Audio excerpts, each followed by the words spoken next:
Welcome to the Top Employers 2023 Certification Celebration. Aujourd'hui, en tant que top employeur, vous impactez positivement la vie de plus de 9 millions de collaborateurs dans le monde.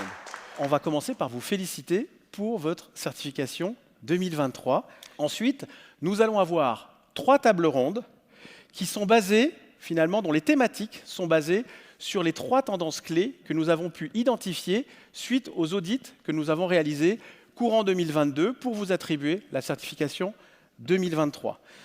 Ces 3 tendances et ces 3 thématiques sont d'une part l'expérience collaborateur ultra personnalisée, des dirigeants finalement toujours plus à l'écoute de leurs collaborateurs et l'authenticité au cœur de la raison d'être. Alors félicitations au Top Employeur 2023. Vous avez pu le voir, on a 2053 organisations qui ont été certifiées en 2023 dans 121 pays. Et pourquoi vous pouvez être fiers de cette certification? Tout simplement parce qu'en vous engageant dans cette démarche de certification, vous démontrez que l'expérience collaborateur est vraiment au cœur de votre stratégie RH et que finalement, au-delà de votre entreprise, vous contribuez ainsi à rendre le monde du travail meilleur. Donc pour ça, au-delà de vous féliciter, vous pouvez être fiers du travail accompli. Découvrons les Top Employers Global.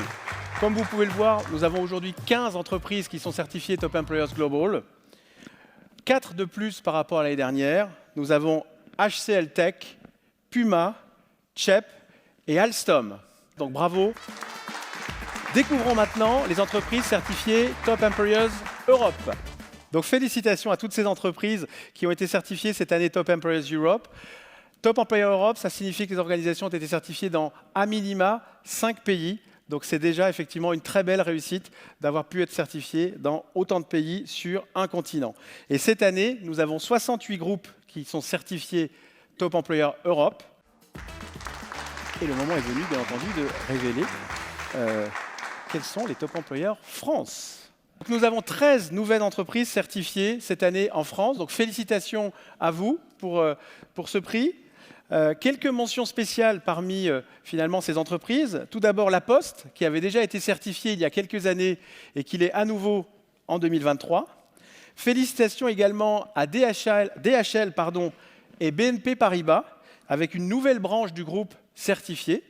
D'autres branches étaient déjà certifiées, mais de nouvelles branches sont maintenant certifiées. Félicitations également à Inetom et Socomec, dont les DRH avaient déjà mis en place le programme Top Employer dans une entreprise précédente et ont décidé finalement de l'importer dans leur nouvelle entreprise. Donc félicitations à eux pour cette démarche.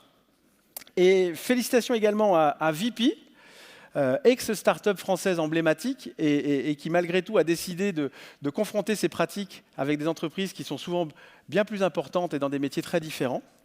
Et puis finalement, une mention spéciale également à Airbus, qui est dorénavant certifié dans 16 pays, alors qu'il était dans un seul pays l'année dernière. Donc on tenait également à faire cette mention spéciale et à féliciter toutes ces entreprises. La première table ronde, c'est sur l'expérience ultra personnalisée des collaborateurs. Comme toutes les entreprises, au moment du Covid, nous avons dû surfonctionner en mettant en place le télétravail à l'échelle. Le choix qu'on a fait, c'était d'expliciter effectivement le cadre de référence. Se pose la question de l'organisation du travail, et qui dit organisation du travail dit forcément collectif. Donc on va parler de performance collective, on va parler aussi de maintien du collectif, et en filigrane, j'aurais tendance à dire, cette question de lien social qui est aussi explicitée. On a souhaité, en complément des services et des dispositifs qui existaient chez Edenred et qui concourent au bien-être au travail, que ce soit dans les aménagements des bureaux, des services de sport et autres, on pourra y revenir, on a souhaité les remettre en regard d'un dispositif de prévention pour les collaborateurs au travers d'un programme qu'on a appelé AWARE, qui a été travaillé avec notre équipe de santé au travail. On a la chance d'avoir une infirmière, une assistante sociale, et on a réfléchi, alors de manière un peu décalée, un peu ludique, à tout un panel de conférences pour sensibiliser nos équipes sur des sujets de santé publique. À la suite de chaque conférence, et c'est là où il y a une notion d'individualisation, on a proposé aux collaborateurs de s'inscrire ensuite à un rendez-vous personnel avec un expert ou un médecin qui venait faire ces conférences. Et ensuite, on faisait le lien avec les services qu'on propose à nos collaborateurs. On est maître de sa carrière. Alors une fois qu'on a dit ça, soit on en fait du window dressing, soit on essaie vraiment de le mettre en œuvre. ce qu'on a fait, c'est qu'on a créé en fait un espèce de parcours qui est un parcours digital essentiellement, où les employés peuvent aller vérifier l'ensemble des métiers du groupe avec les compétences associées de manière complètement digitale. Ensuite, ils peuvent aller déclarer un certain nombre de compétences qu'ils ont et qui ne sont pas dans la boîte. Et de fait, ensuite, ils ont un certain nombre de postes qui peuvent s'offrir à eux de manière, ce qu'on appelle powered by intelligence, artificial intelligence. Alors, on a un métaverse interne qui permet aux gens d'expérimenter en permanence, finalement, à travers soit des formations, soit des team building, soit vraiment des parcours de workshop, de séminaires, le métaverse, construire là-dedans leur expérience, revenir sur du learning avec une base de learning à travers notre Alstom University, qui leur donne cette capacité de vraiment construire leur carrière, de se développer et puis derrière de parcourir le monde du travail, le monde, puisqu'on a beaucoup de mobilité géographique. Finalement, on se rend compte qu'aujourd'hui, le leader doit essayer de trouver l'harmonie en écoutant le cœur de ses collaborateurs. Et donc, on va commencer cette deuxième table ronde. Pour qu'une équipe accorde une forme de légitimité à son leader, ou à sa leadeuse, je ne sais pas comment on dit, il est assez important, on sait qu'il y a 3 choses. La première chose, c'est montrer de l'attention, en fait. Donc, c'est peut-être la logique de cœur, d'ailleurs. C'est savoir avec qui on travaille, mais pas qui. D'ailleurs, la première table ronde était assez intéressante là-dessus. Enfin, tout était intéressant, mais était notamment intéressante là-dessus. Parce que souvent, on s'intéresse beaucoup trop à ce que les gens font et pas assez à ce qu'ils sont, finalement. Je pense que le premier critère pour un leader, c'est quand même savoir qui sont les gens avec qui il travaille. La deuxième chose, c'est savoir ce qu'ils font. Vous avez quand même pas mal de leaders ou quelquefois de managers qui pensent que le fait de manager les dispense de savoir ce que font leurs équipes. Donc, c'est à ce moment-là que vous voyez apparaître les problèmes de charge de travail, les problèmes d'organisation, les problèmes d'incompréhension.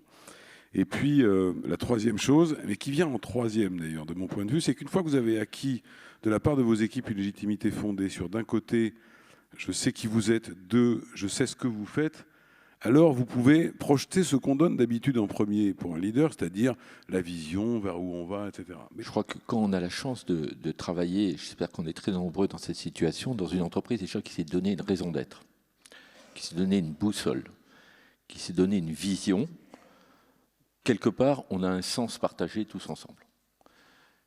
Derrière la raison d'être, il y a la vision. Derrière la vision, il y a la stratégie.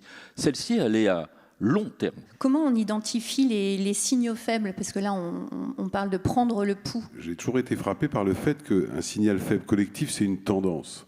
Et que souvent, les tendances en RH, quand elles ont décollé dans le mauvais sens, c'est très très compliqué de les faire revenir dans l'autre sens. Il faut passer du temps avec les personnes pour détecter les signaux faibles. Donc, dans votre journée, combien de temps vous avez passé finalement à parler aux collaborateurs de l'entreprise et combien de temps avez-vous passé à faire vos mails ou à être sur vos process internes? Si on prend la définition du Robert de l'authenticité, c'est qui exprime une vérité profonde de l'individu et non des habitudes superficielles des conventions. Pour accompagner dans une finance durable, et je vais citer 2 choses par rapport à ça, c'est être sûr que nos collaborateurs se comportent de façon éthique. Donc on a un code de conduite qui existe depuis 2016. Une banque, nous-mêmes, on est zéro carbone, mais en fait, on va être vu par rapport à notre bilan. Et donc notre bilan, il est constitué des financements que nous apportons à un certain nombre d'entreprises qui sont dans la salle. Et est-ce que ces entreprises suivent bien un parcours de transition énergétique? Et la personne qui est par nature fragile ou malade ou en fin de vie, elle est éminemment authentique. Donc il faut que l'entreprise reflète cette authenticité et que ce qui vient des soignants qui sont tous les jours, toute l'année, au contact des personnes fragiles, soit elle-même authentique. Donc c'est là que le RH peut aider. Il y a bien sûr la dimension éthique du métier, mais aussi il y a tout l'apprentissage, la formation en permanence pour répondre à cette authenticité, à ce que la personne qui est soignée envoie comme message ou confie aux soignants. Pour que la relation avec le client soit durable, pour que la relation entre les collaborateurs soit durable, il faut une partie de soi-même.